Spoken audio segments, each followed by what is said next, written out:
Hey everybody, it's Mo Bunnell, your host at Real Relationships, Real Revenue. Super excited today because years ago, I ran across a study and I really thought it was cool because it talked about how experts are great leaders. Well, it turns out that my great imprint at Hachette Public Affairs has an amazing author lined up, Amanda Goodall, and she's written a book that really gets deeper than the research that I'd read. And it turns out she conducted the research. So Amanda, when I stumbled across your study several years ago, I put it in this little database I have of a couple hundred studies that we use as the basis of our books. I don't always get to meet the core researchers.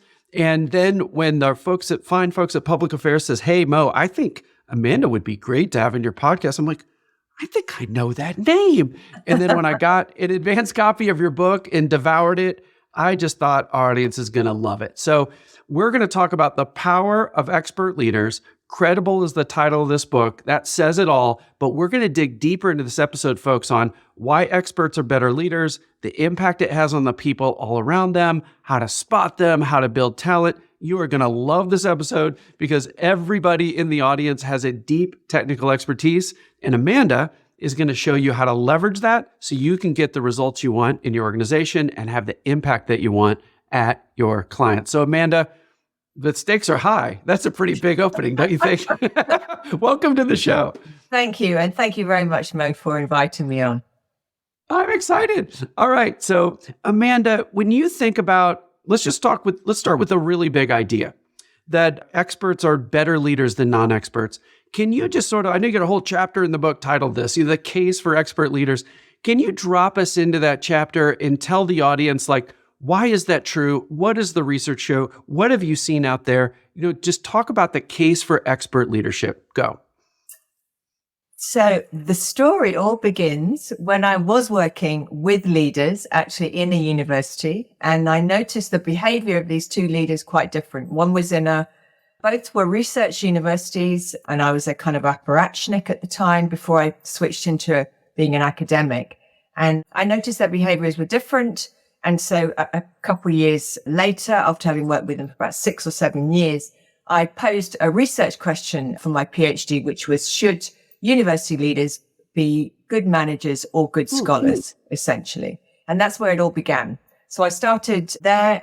So hold a second. So you were just getting your PhD and you were likely, when you write that first paper, you have to go out and look and see if somebody else has covered that ground.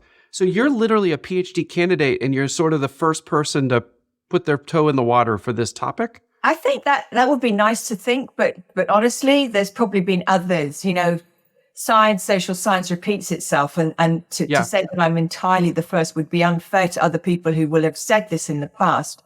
But at the time, the thing that was interesting to me was that I had made this observation as an employee working with these two different leaders. And when I went to do the PhD, also the other thing that was quite interesting was that I got to do it in the way that I wanted to. So I worked with one economist and I worked with one management scholar. And I came in as a very, very mature student actually doing this PhD. And I think, that was great. Being able to actually have a research question come out of a situation which you'd worked in professionally. It was great. And I loved doing it. So that's where it started, basically. And I found, in short, that the best universities in the world, the Harvards, the Princetons, etc., were more likely to be led by top scholars than people who had left their research many years previously. And I looked at that in both one point in time, so cross-section analysis, as we would call it, top 100 universities in the world.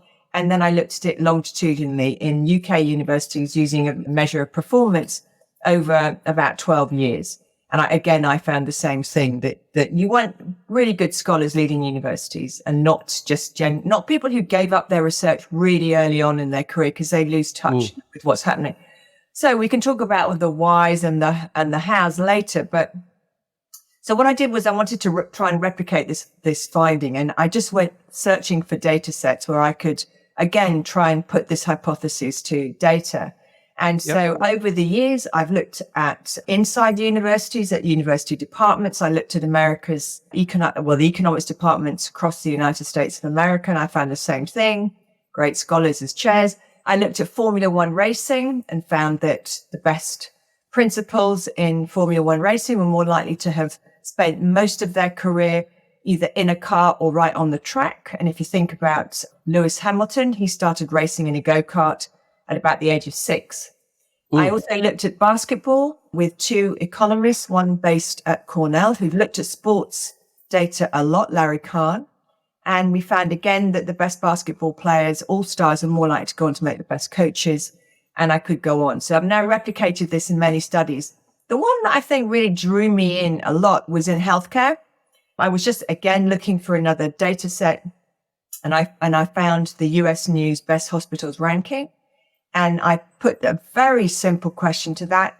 Which hospitals are ranked most highly? Is it those that were led by doctors or those that were led by general managers? And I found that it was those led by doctors. Now, this is a very simple cross-section correlation, but actually it got a lot of attention at the time because there'd been a lot said about physician leadership, but no one had done a very simple test at that time. So it was very simple. You know, it wouldn't pass muster with a lot of economists say, but it showed best hospitals are more likely to be led by doctors. So in a way, yeah, I've looked across all sorts of industries now, including in a recent study looking at every single industry in the country of Denmark, because they have this fantastic data set where they follow companies over the years, all this information about companies. And we found exactly the same thing. The performance of firms works better when the leader either worked their way up or started it. And so, it's been pretty much covered in a lot of areas. Now, there's always outliers. Of course, this is about statistical patterns. And just one point on that I felt motivated by in the beginning is that there's been lots and lots of leadership books written about sort of usually one man's experience of being a leader. And sometimes if it's Nelson Mandela, then we all want to read it, of course. Yeah. But on the whole, a lot of these books were kind of, you couldn't generalize from them. Now, I'm not saying every organization is going to be the same, but the statistical patterns are pretty strong across all sorts of industries. So what I was trying to get to was, is it something in leadership that we could actually say, we can more or less generalize from this? Not every single incident. There'll always be outliers, of course, but it was something that I felt was a robust pattern that we could rely on a bit more. And I kind of feel that in certain areas of leadership, that's been lacking. That's maybe an arrogant thing to say, but I'll stop there. I think it's so fascinating, and this is a good part for me to jump in, because I've just taken tons of notes, and you just distilled a big chunk of the book. Everybody read the book because you'll get more than this, but it's so interesting about how that pattern plays through so many different things. When you think about how universities are run, well, that's so different than sports like Formula One racing or basketball. Well, that's so different than healthcare, which can be public, can be private, especially here in the US, for-profit, non-for-profit. Well, that's so different than corporations, firms, things like that.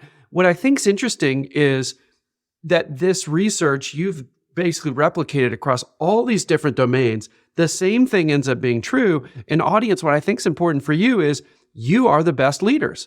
And what we're going to talk about coming up here is Amanda just goes so much deeper into how do you spot people that can move into leadership? How do you develop them? And how do you create an organization that's really loves and builds up expert leadership? And I just think all of that's important too. Let me ask this next, Amanda. So when you think about our audience, you know who our audience is. When you think about people that have a deep technical expertise, I think of my own experience where I was an actuary and then moved into leadership. Wow. You have to keep adding skills. And you talk about the power of emotional intelligence and things like that.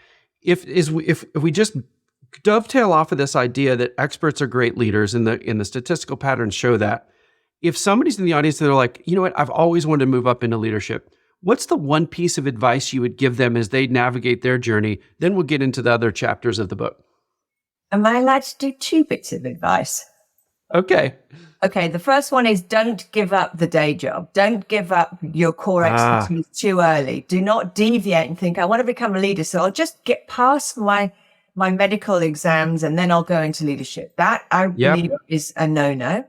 And there's evidence that we've covered that also would validate that. The second thing is what we do, we set up a course for doctors, medical doctors in the UK, and there were virtually none around.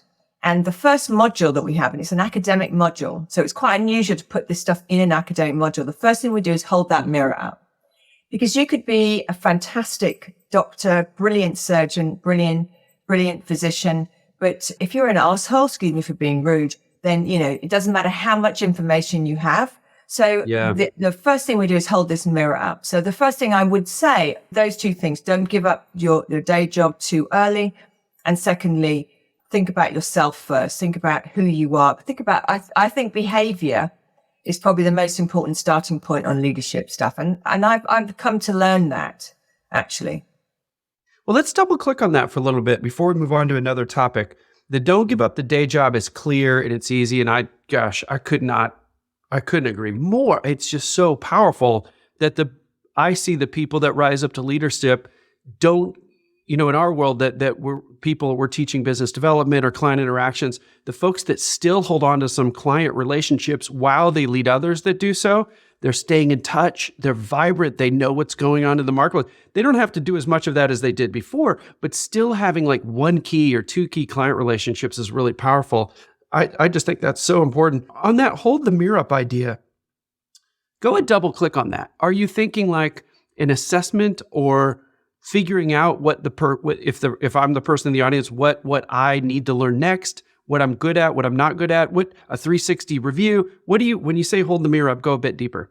I guess from personal experience, not of leadership necessarily, but I did therapy when I was very young. In fact, that's what shifted me into the kind of doing my degree and stuff like that. It was an amazing revelation to me. I'm not suggesting everyone does therapy, but it kind of got me thinking about one's behavior and the connections of the behavior and what you do, et cetera, and your past and all of that kind of stuff. And so with the behavioral stuff, what we do is we help them to understand the influence that they have on others, the intended or unintended influences that they have on others. And I work on this part of the book with two other people, Natasha Moore, who set up this whole module with me and the course with me, and Jason Geertz also, who does leadership development stuff in Canada. And so it's things like having difficult conversations. We put them into these things called action learning groups, which I don't know whether they're called the same thing in the States, but basically a safe space where people can talk about very, very delicate professional issues. And I think this is one of the other really important things about this module is that it was quite controversial at the time that we wanted a course just for medical doctors. I took quite a lot of flack over that because people would say, oh, but they work in teams and blah, blah, blah. So why shouldn't they train together? And I felt very, very strongly that actually doctors are different to other kinds of clinicians. Yeah.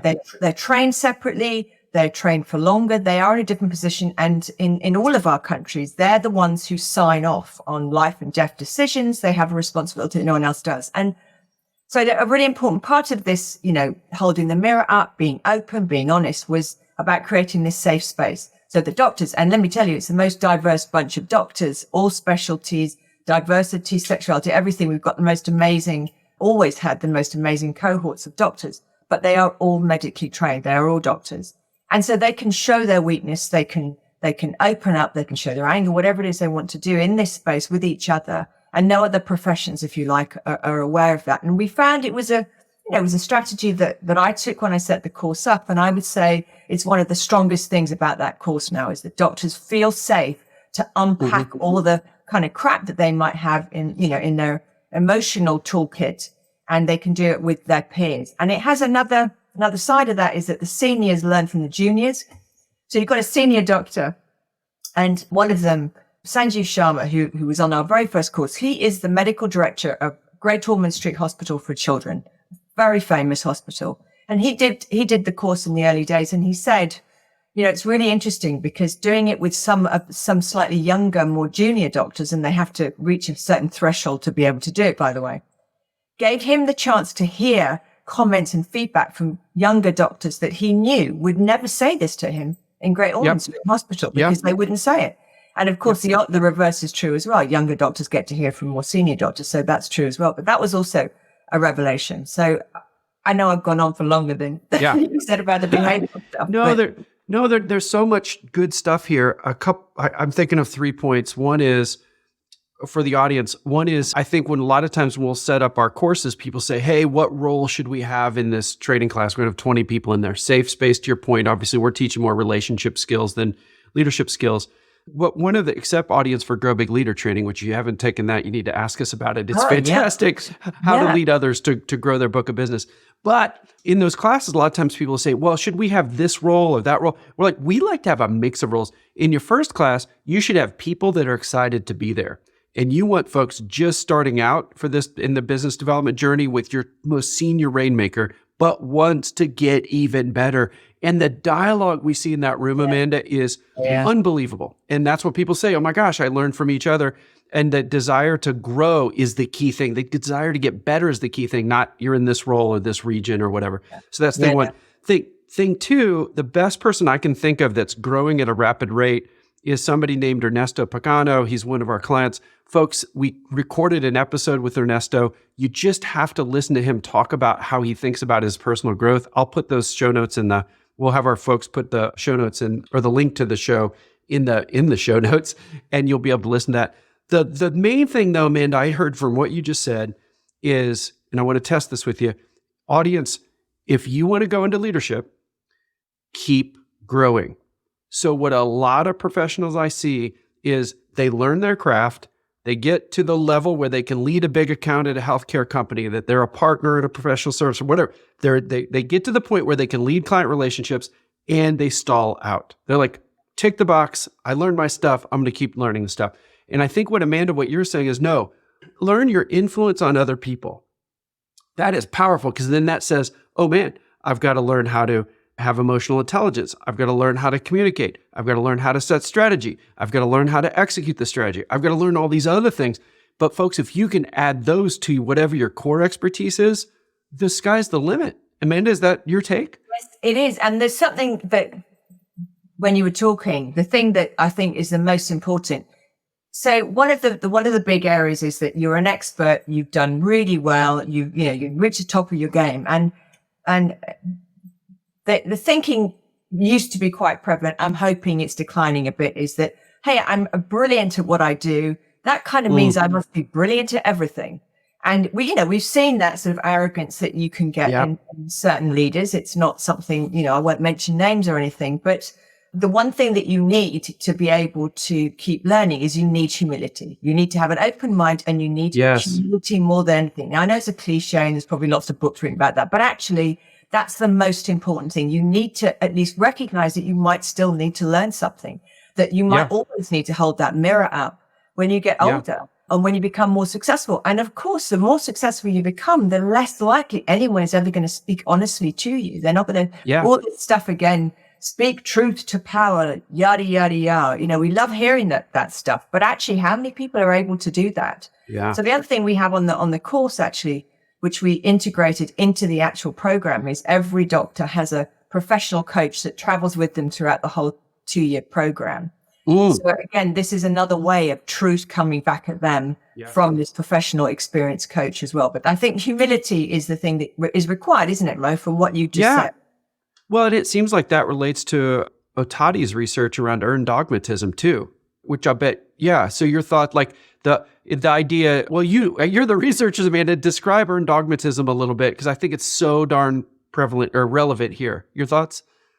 You'll have to cut this bit out because I know of it, but when you said it kind of triggered a memory, but actually I don't know it, actually. I remember reading something about it and made me think, yes. And then I thought, shit, actually, I haven't read anything on it. So sorry. No, but it's okay. We'll just keep this in here. It's fine. I like having the honest dialogue. I mean, as a researcher, gosh, I can't even believe, by the way, how many publications there are like this. We have several hundred research papers in this little database we lean on. And oh my gosh, there's the journal of this and the journal of that. Like, how do you keep up with it? Well, Otadi, to the audience, I think he's a doctor or associate professor. Anyway, Victor Otadi's the researcher, and he coined a mental heuristic and did the research behind to prove it out called earned dogmatism. And it basically said the more deep you become in a subject area, the deeper your expertise, the more closed-minded you generally become. Again, statistical trends. Yeah, now you got it. Yeah, so it definitely, I think, relates to this idea of keeping the humility, because we have to fight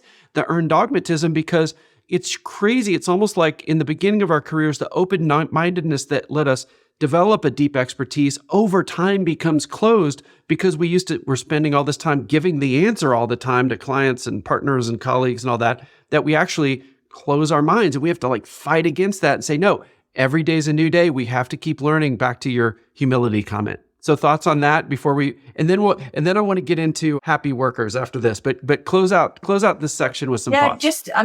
Yes, thank you for reminding me of that important research. It is exactly as I was saying, as we've always been saying, the more expertise you have, the deeper that you get into a subject, the more your world narrows down. And so the way we see it actually is we think of it as when you're starting out, you need to really focus if you're an expert. Doesn't matter what you are, whether you're a doctor, a lawyer, a consultant, whatever it happens to be, you have to really focus in very, very, very tight and learn it. And you don't want to have other stuff come in too much, to put it bluntly. And then when we learn, and I think as you go through your career, you're still maintaining this core learning, but you're widening the lens. So as you go, you're widening the lens. As you get older, you're realizing there's a team, and then there's a department, and then there's an organization, and there's a whole, setting and sector that you're a part of. So I think that the key thing here is widening the lens and ensuring that in that kind of stuff comes all the behavioral stuff, the personal stuff too. But essentially you're widening the lens, whether it's about finance, business, strategy, whatever it is. But you're trying to, and we'll talk in a minute about why you want to keep this core expertise hot. Yep. Yeah. Oh, Amanda, this is so good. Okay. You quoted a study. I know, actually, you did the study, I think, or led it, about how expert bosses create a happy and productive workplace. Can you dig into that a little bit? I know we're still sort of in the case for doing this, but I think how you break down what experts do, the impact that they had on their workers because they have a core expertise that they've kept hot, like you're saying, it's so powerful. And I think just more people need to hear this message. So tell us about that section. So the study that you're referring to that we did a few years ago was, again, with two other co-authors. And what we did was we looked at 35,000 US and European employees, and we matched them with their firms. So in the data, we could match them with their actual firms. And we found that the strongest influence on employee job satisfaction was the competence of the boss. And when we use the word competence in the paper, but what we mean is whether they have this kind of expert knowledge that in my jargon. And we found that if a boss had started the firm, worked their way up the firm, or was deemed as competent by the employee in that technical expertise, in other words, if they could do their job, these were the factors that had the biggest influence on job satisfaction. So that was interesting to us because we have another study showing that bosses have a biggest effect on your job satisfaction as an employee. But when we dig deeper, we find this finding, which is the only one I've got in the book, actually, which is that the competence of your boss in that core expertise has the largest effect on your job satisfaction. Now, just to put that into monetary terms, it works out in our study as approximately double the effect of your salary on your job satisfaction. Now, if we think about that, that's kind of makes sense, right? For most of us, the person who influences our working life more than anything else is our immediate line manager. It's our immediate boss. That person will, determine whether we're going to go forward, maybe for a promotion, whether we're going to get development, whether we're going to have a holiday, et cetera, et cetera.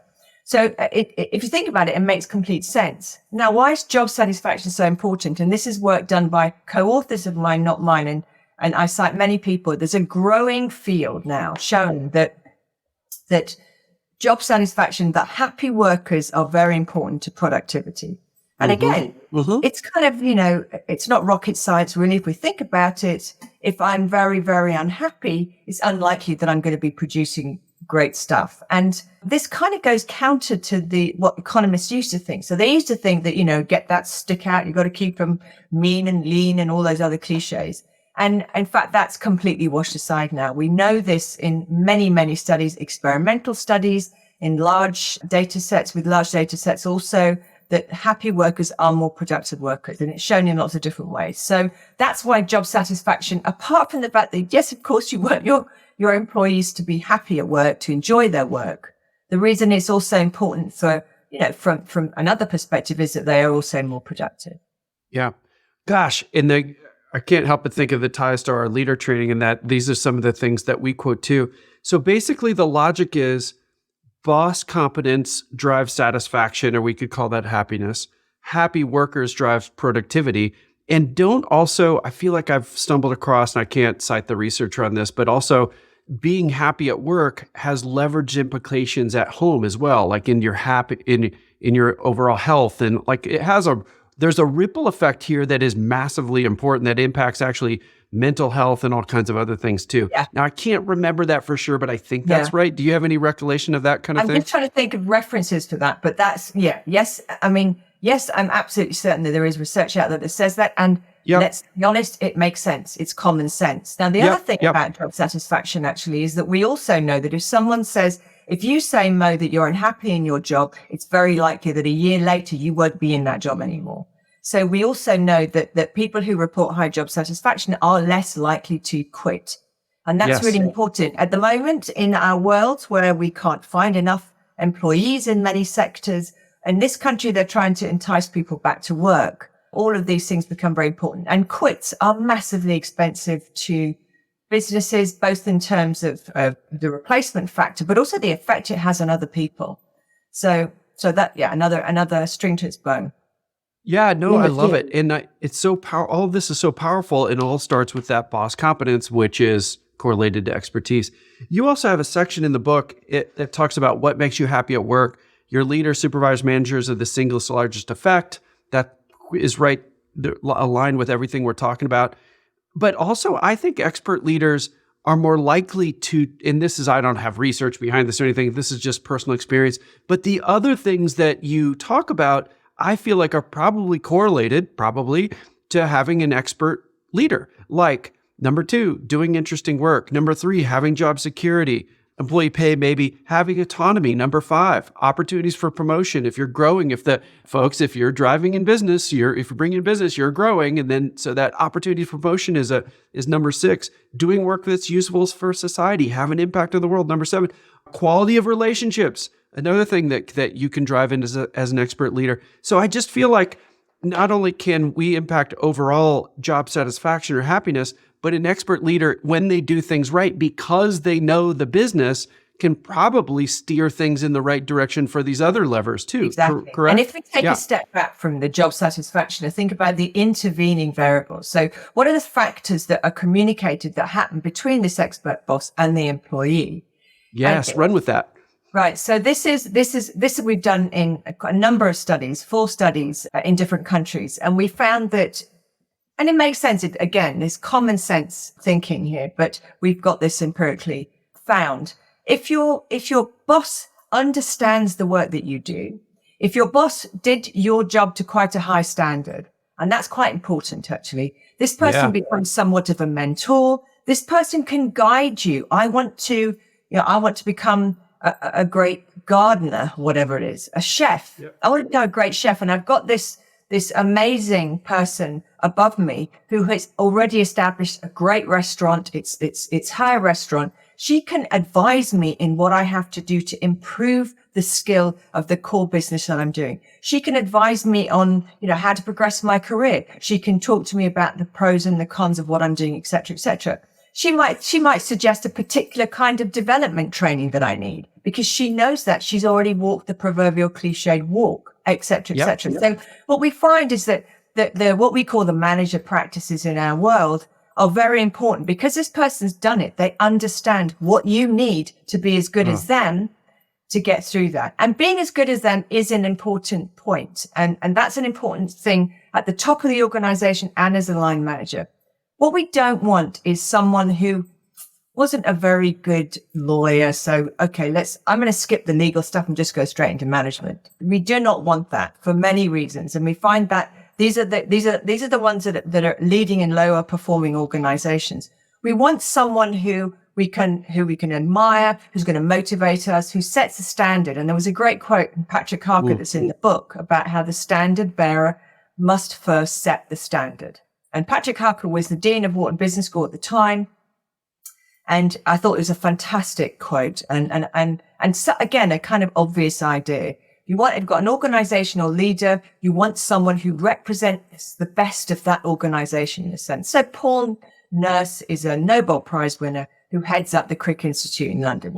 He's a Nobel Prize winner. What kind of signaling does that do? That's great. And again, I thought it's a fantastic message from Harper that we want, that standard bearer must first bear the standard. Yeah, I just wrote that down in my special bright blue color, which means I really need to remember it, Amanda. That's a gem, audience. That means that's a gem. I know, Patrick Walker. Yeah, and what I love about that is it says, it sort of doubles down on, you can't just have been the expert, check the box, you were a blank. You have to be great at the blank, get that first, then have with this humility we've talked about, adding on other skills. And it's almost impossible not to be promoted because most people don't do that. This is anecdotal, it's not research-based, but most people that work really hard to get a skill, they stay there. I'm thinking of my actuarial exams, back in the day when I had to take them in the 80s and 90s, there were 24 I had to take. The pass rate was 36, 37%. So 2/3 of the people are failing. You've weeded all the people that can't do it after 1 or 2 or 3 exams. So then you got 20 more-ish you've got to take, and you've got to beat people that are equally competent to you. When you get through that marathon, we got lots of metaphors and cliches here. When you pass that finish line, then you're exhausted. And I can see why people would want to stop. You know what? I worked for 8 years or 10 years or whatever.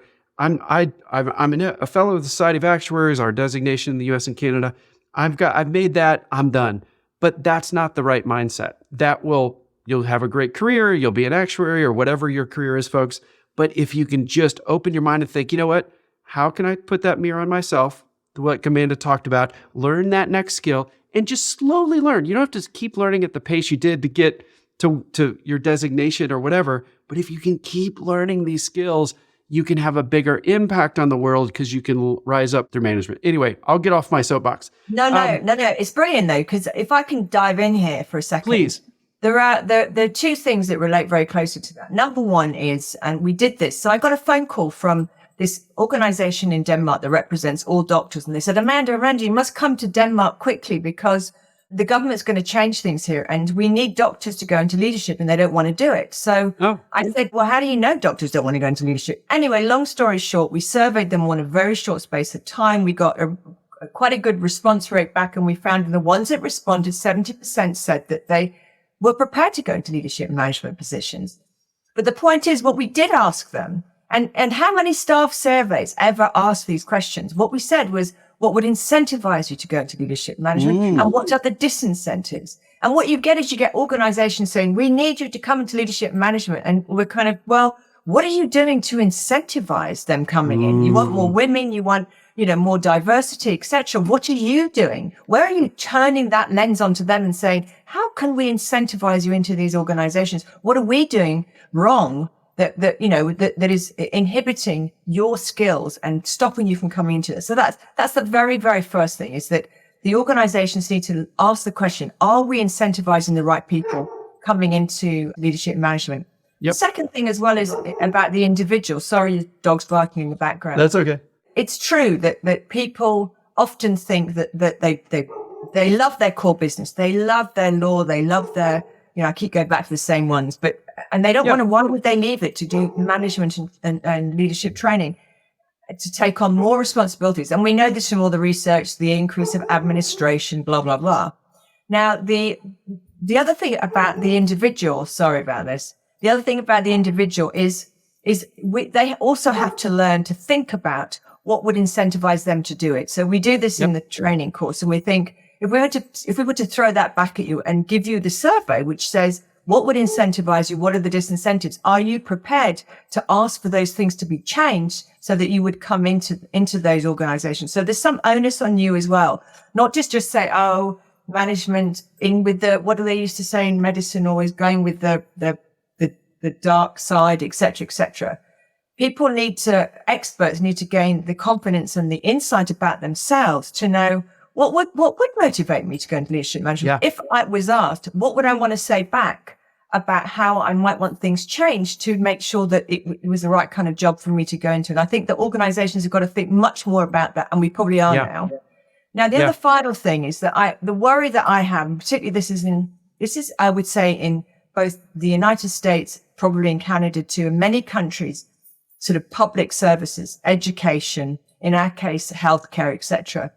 There's been expertise has been taken away so much that and generalist culture, managerialist culture has started to dominate the box ticking culture, that they've now created an organization that experts go, why the hell would I want to work there? It's moved further away from the experts, if you like. And that is a real problem. And so just to give you an example, what might happen is I'm a journalist. My editors just come from another organization, doesn't understand journalism. They say, where are you going? I say, well, I'm going out to do a job. I'll be off in the field for 3 days, 4 days. And this person who doesn't understand journalism thinks, wow, that person's probably lying on their ass in the sunshine somewhere. I think I better put in some legislation or some rules, some regulations to make sure that that person does this all the time so that I know they're not really sunbathing in Ibiza rather than doing their work. And I think that that's what's happened. I think that these kind of managerial processes have been laid down and particularly in public sector organizations by non-experts because they want to kind of control them and they don't really understand what they're doing. So they put them in, and of course, risk aversion, all those kinds of things too. But I think that's a major problem. There is so much bureaucracy now in so many organizations, and often the organizations that we care so much about, places where children are at school, etc., that I think that's had a very, very negative effect on those organizations. Yeah. I'm going to like that now. Well, I think what's interesting, there's a lot of interesting things in that, but that question of what are you doing to incentivize leadership growth is a really great question for all of you audience to think about your organizations. I was thinking about somebody that we were one-on-one coaching, very senior person at a professional service firm, and we were asking him, hey, usually at the beginning of a one-on-one coaching, we say, hey, what's important to you about this? Like, why are you motivated to get better at this thing that we're going to teach? Our stuff's always around client development. And he said, I want to feed the kids. And I'm like, well, what do you mean? Well, I just feel this compelling need. And he went back and talked about his childhood and how he was disadvantaged, all kinds of other stuff. He's like, I want to bring in business, not for me. I want to bring in business for the people that support me and the associates, the more junior partners. And I thought, wow, that is a really powerful motivation. And that figuring out what that is each time, and for an organization to figure out what are the themes that we're seeing around that so we can incentivize leadership so people can have the impact they have. And then thus they'll be more likely to grow into those roles, learn the new skills, all the things we've been talking about. Okay, I want to go to a new topic because I thought this was super interesting in the book, talent spotting. So not only can you and I speak to the leaders of organizations that are in the audience, but I think we can also flip it and think about the general audience that's really excited about the things we're talking about now, and they're not there yet, but they want to become leaders. So from one perspective, what can we do to spot the people? That's from above, from the leadership perspective. The other way to look at it is, hey, if I want to be spotted, what should I be doing? Yeah. So let's look at it from both directions. Then the entire audience will be able to get something out of it. So what are your thoughts on this? This is a really meaty topic. So I suppose, and some of this has come from research and some of it hasn't, some of it's other people's research, just to throw that at us straight away. But one of the interesting things that's happened a lot and that I've observed in life is that often the people who are the first to ask to go on a leadership training course aren't necessarily the ones that you want. Now, they might be the ones who are a bit bored with the core business. They weren't that good. I can think of an academic who, I'm not going to be a great researcher, so therefore I'm going to dive on all these leadership training courses and I'm going to raise my status and my pay by becoming a leader and manager instead of the core business route. So the first thing I would say is handpick those people. And in fact, there's a great story from Charisse Jimenez, who's in the book, who talks about if someone's been identified by a manager as being potentially, they've been observed, that, in different settings, and that, they've been observed over years, and the manager thinks that this person could be a great candidate for a development course of some sort. What Charisse has been doing is she's been getting other people to recommend people. So that person comes on the program, and then this person who's done the training, who was spotted, suggests other people. And I thought that was a brilliant idea, because especially if you're trying to have a more diverse leadership and line management structure as well, they're not necessarily going to be the ones who are going to throw the hat in the ring first. and for obvious reasons. So having other people suggest individuals who they respect professionally, but also who they know and they might know quite closely. And that could also enlarge the diverse pool as well of candidates. So I thought that was a really interesting point. And I think that's something to put out there. Maybe other companies have been doing that, but I hadn't heard of that before. Yep. I think the spotting, I think one of the main things is the kind of that idea of the tap on the shoulder. And again, this is probably widely done by a lot of the people that you work with. And it's not an area that I'm super experienced in, but from what we've observed, people not allowing those who want to do it to throw the hat in the ring. And that's probably normal in many successful organizations. They probably already know that. I think in terms of from the other side, and we talk about this theater of observation in the book, by the way, just on that point of spotting, we talk about that's something that's used in the military. And it's this idea that you watch people in this theater where they are performing their day job, so to speak. Yep. And you watch them and you can see how they relate to each other, blah, blah, blah. And I think that's also really interesting. I don't know how. I'm sure that a lot of people in successful firms are already doing that to a great extent. But that's something that I think was a very good point that was made by someone for the book. And that is that you create these places where you can actually watch them. You can observe the potential future leaders. The succession planning goes on in this kind of arena, which I think is really interesting. Yeah. In terms of the other side, the expert side, throwing your hat in the ring, that does take a lot of confidence. I think also what we know is that men tend to be more confident than women in a lot of these situations. Mm-hmm. And they're more likely to throw their hat in the ring, although there's all sorts of research around that. I've got a study actually on women and men in negotiating and asking for pay. And we found that actually men and women were asking, when they were like for like, they were asking exactly the same amount. So the idea that women weren't asking for negotiating is not actually true. Anyway, but still, men are more confident, and we can all observe that they're possibly more likely to want to take that role. Plus, women might have other reasons why they don't. Maybe they got kids or whatever. So I think, I think in that sense, again, I go back to what I said before, and sorry to repeat myself. It's when I do my negotiating session with our doctors, I say to them, think what it would take to make you consider a role like that. Think about what it is that you need. What are all the chips lying on the table that you might say, if you give me some of this, I teach them purple bargaining, which you probably know, which is the idea, if you do this for me, I'll do this for you. Very basic, simple thing. But most people don't think that. They think about pay or other things. They don't have this kind of table full of things. Now, maybe I would do it at this point in time if I have this. The doctors recognize they needed leadership development. So in a sense, it's like having all of your, all the potential negotiating things on the table, not pay. Pay is kind of way down there, but thinking, what would it take? And I think that mindset is the first step. What would it take to say yes? And someone taps me on the shoulder, and I kind of reel in fear about, endless administration and being in meetings and having to have difficult conversations with colleagues. No!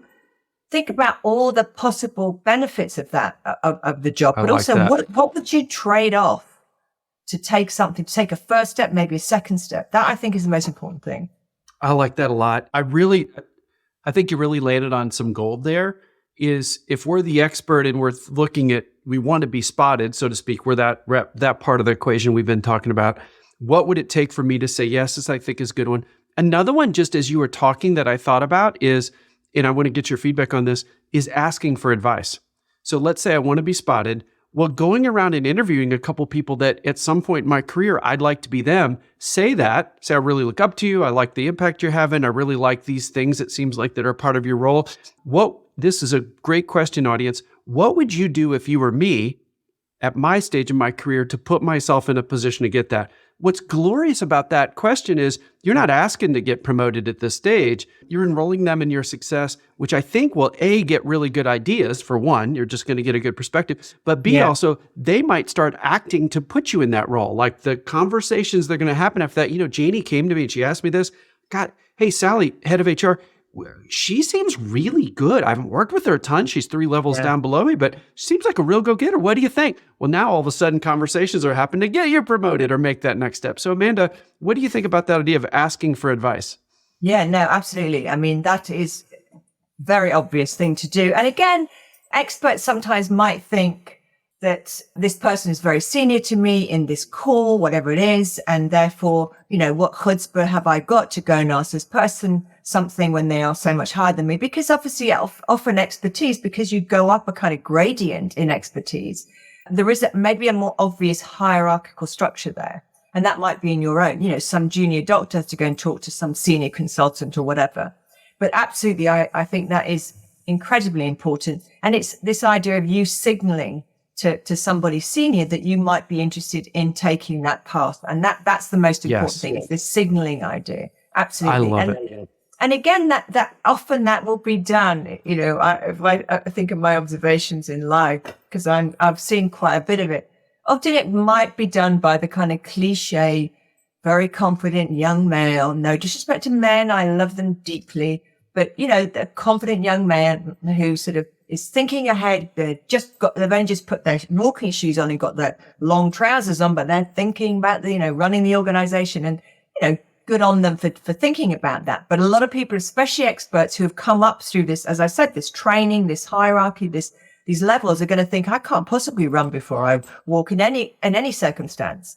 Whereas what we're saying, I think, and what we're agreeing on here is that just some signal, some question, some advice, it signals to them that this person is happy to do it. And they will be pleased to hear that from someone who isn't the archetypal, usual suspect that does that, who may not be ready. This person is recognizing they're not ready, but they're signaling that they might be interested. And I think that will go down very, very well to another expert. Another senior expert will take that very well. Yep. Amanda, I think so too. This is gold. Okay. One last big topic, and I've got some questions I want to ask just about you personally, because you've accomplished so much, and I think you'll be able to help the audience by telling your story. But one last big thing in the book that we just have to talk about, because it is gold, and it's a section that you titled "The Capabilities Experts Need to Lead." And you had 5 things, and I just want to get your color around this. I want the audience to hear this. Here are the 5. Number 1, self-awareness and commitment to personal growth. We've covered that, but gosh, that's your number 1 right out of the gate. So important. Number 2, interpersonal communication skills. Number 3, speaking the truth. Number 4, navigating diverse stakeholders and systems. Brilliant, by the way. Number 5, continuous learning and flexibility. That little 2.5, 3 pages is so good. Amanda, can you just elaborate on those? How did you come up with those? If you had to give the audience some piece of advice on what to focus on, this is good stuff. Run with it. Yeah. Thank you. It's good to hear that is helpful. I mean, I suppose it was really just a summary of the material that I had worked on over these years, and the kind of final observation.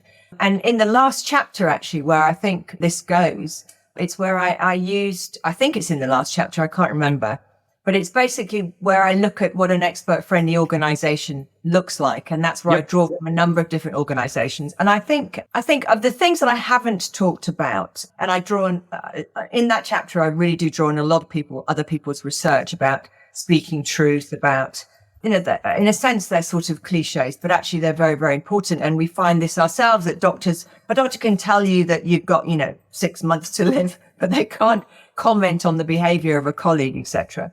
But the flexibility thing, I think, is really important. And that was actually, interestingly, Rockefeller University, as it's now called, which might seem like an odd organization to be looking at. But in fact, what was so unique about them is they've created the largest number of discoveries, of medical discoveries of any of the top organizations around the world. And they've done this essentially through, lots have always been expert-led, Nobel Prize winners. They have more Nobel Prize winners than anything else, blah, blah. Now, this is a very elite thing. And people say, well, it's so elite. But I do think you've got to start with the very best to learn, what can we extract from the very best? And that's why I went to them. And it was a great case study done by a fabulous American scholar. But they are very flexible. So, for example, and for people who know universities, and maybe this would be the same, I think, in a professional service firm as well, you have departments that are kind of set in stone, and that department's always existed. Now, some of them do change. I'm not saying they don't. The one thing that the Rockefeller does is, if there's a medical problem, COVID comes along, what they do is they will hire from around the world the best experts, and they will create a lab, and they will create this setup, and they will run it for as long as they have. and then they will disband it if they don't need it. In other words, it's not set in stone. It's the most flexible organization in that respect. So I think that was something to me that I wanted to bring into the book was it's all very well having the best experts and the best experts leading, but you also have to recognize that sometimes the delineation, the kinds of expertise that you're going to need might change. And that requires some flexibility. And I'm not saying you sack people or anything, nothing. I'm not talking about that necessarily. It's about being open to you've got the best experts, but there will be other factors that need to intervene at different times. And you have to be really flexible with that. And I don't know whether sometimes experts tend to be less flexible. Yeah, it's a perfect summary. I just think, gosh, as I just devoured the book, as I got to near that, it's not quite at the end, but it's almost at the end. It's right before the expert-friendly organization, like you mentioned. Sorry. It's like it's the adjacent to it. So, and it's the transition to. But anyway, the capabilities experts need to lead. I think, folks, we rapid fire gave those, but as you read the book, as you grab the book Credible, it's a small section, but it has a really, really big impact. Good. All right, Amanda, last couple questions. These are about you. So get ready. These are meant to be like easy. Yeah, now they're still talking about the other stuff. Now it's about you. You got to open up and be vulnerable. So these are the same questions at the end of all of our episodes. I know you've listened to a couple. So these are meant to be rapid fire, quick responses. But the first one, what do you do to just keep learning yourself?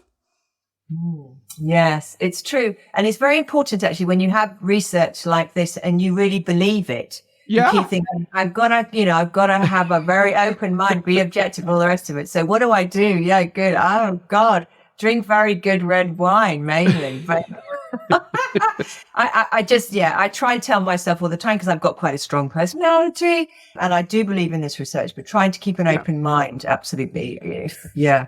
Just keep trying to hold that mirror up. So I guess I do. I'm counseling in and out, on and off. I think that, holding that mirror up, not just apply your lipstick, of course, but other things is a continuous process. And I try and do that. Yeah. I love that. I don't know if that answers your question. No, that's fine. That's fine. That's exactly what we're looking for. Okay. Next one. I think this is a super interesting one to ask you. What lies do you hear people tell themselves? So maybe we're in the domain of experts again. What lies do you hear experts tell themselves that get in their way, that they need to shed so that they can sort of take the next step? Yeah, gosh, that's really interesting. I think they get into an us and them sometimes about managers. I think this whole cliche about the dark side, going to the dark side is the term that's often used in very many settings. And I think they kind of keep reiterating that. And I also think sometimes people can be really honest about how good they are. So how good am I as an academic? That's also something I need to, want to be aware of as well, strengths, weaknesses, etc. And sometimes what we do as humans is we surround ourselves by people who are kind of the same level of us. We're, homophily is a classic thing. That's why we don't have enough diversity often, because like selects like and stuff like that. And I think the experts can really do that, which is why this standard bearer has to be so good, because otherwise we all want to be safe. We don't want anyone to make us feel that we're not that great. So let's just surround ourselves by people who are as good as we are. And that isn't necessarily right. And I think experts sometimes can, we've got to be honest about, getting someone who is really good. And that means we might have to recognize that we're not quite as good as we think we are, etc. I think that's hard for all humans to do. But everything is relative in terms of humans and our behavior. Everything we do, I believe, is related to relativity, how we look next to someone else. So that can be difficult. Yep. No, that's really cool. All right. 2 more. How do you stay on track even when you have setbacks? So the setbacks in our world are endless, bloody endless rejection. I can't even imagine doing research. Oh, it's other people's jobs to tear your stuff apart. It's just, the nightmare. Sometimes maybe draw little dolls and stick pins in them, but not quite that voodoo-like. But again, I have to go back to the very good red wine. Get even better red wine. It's hard. It's very hard. And having this book, actually, if I can be very honest with you, what we do is we write an academic paper, we send it out there. We send it out there. Once I won't swear on your podcast, though I like swearing quite a lot when I think of them. If it gets accepted by one of these people, then it goes out there. And if it sinks, it kind of sinks quietly. And if it's, swims, floats, does well, it comes up, but no one knows really. The thing about doing this thing is it's like kind of standing naked on a mountain, beating my chest, saying, read my book and look at my research. And that I find quite difficult. This has been a real learning experience for me, to just think I had to do this book. Some people won't like it, and that's got to be fine. And we can say all these things, but it's bloody hard to do, actually. So that's me being very honest. No, I think it's great, but you did it and you got out there, and I mean, you impacted at least one person, me. But I guarantee it's going to be a lot more, especially folks that read this. And again, product placement. The book is called Credible, The Power of Expert Leaders. Product placement. If you're on audio, imagine me holding up a book that you need to buy. All right, last question. Amanda, this is the big close. We call this the super powerful inspirational nudge, the cheesiest name in the world because it means spin. And whatever this lands on, you have to answer this exact question. Oh, I know you're nervous. I know you're nervous. Oh, what is inspiring to you right now? I have to say that climate change is a very big issue for me. I'm very worried about the state of our environment. And what is inspiring to me is people who continue to speak out about this. And I look up to those people who can really, we're all hypocrites, really, humans. We're not really there yet. We haven't really advanced enough, in my view. And that could be very sad for the future of the world. But I really look up to people who are doing an impossible job trying to convince humans that we need to change our behavior by climate change. That's who I look up to. Yeah, I love it. I think it's good to know where are those people that they're blazing a trail that is scary and hard, and like it's inspiring to know who that is for all of you audience. Okay, Amanda, people are going to want to reach out to you. How should they reach out to you? How can they connect? I mean, is the right thing just to grab the book? Again, everybody, called Credible, The Power of Expert Leaders, in case you haven't heard me talk about it yet. Get in touch. Get in touch. I really want to hear from people. Okay. If they like it. If they don't like it, they don't need to get in touch. But even then, I'm open-minded, right? I'm really open-minded. So, but yeah, just my email, which I don't know, it's on my website. My website's in the book, and I'm just Googling Amanda Goodall. Is my website and my email. I'm very open, actually. I'm really very open. And and a lot of the stories that are in this book came from people who just got in touch and said, oh, I went through this, and there's loads of them in there from that. So no, I'd love to hear from people. That's awesome. Thank you so much. It's been great talking to you, Barry. It's the first I've done about the book. Oh, well, this is so fun. And yeah, everybody, we'll put Amanda's contact information in the show notes so you can go to her website and grab it. And then, of course, Credible's already on sale. You can go to Amazon or your local bookseller, pre-order a copy. We'll have this, do the magic of podcasting. This might come out the very week the book comes out or right before. But anyway, even if it comes out early, you can order it. If it comes out after it's out, you can order it. It's called Credible, The Power of Expert Leaders. Amanda, it's not very often I actually get to talk to somebody that was somebody I, found research that I found really compelling, and then I get to talk to them, because usually people are in academia and this isn't the thing they do. And they're like, oh, no, I don't want to be on a podcast. But I got you because you have to promote your book. So this has been a lot. I do this stuff a lot. I love talking to people this way. So no, but I'm very pleased to be invited, and thank you so much. Oh, it's been a blast. We're going to have to keep in touch. So everybody, thank Amanda. Reach out to her. This has been awesome. And Amanda, thanks a lot. You've been a gem.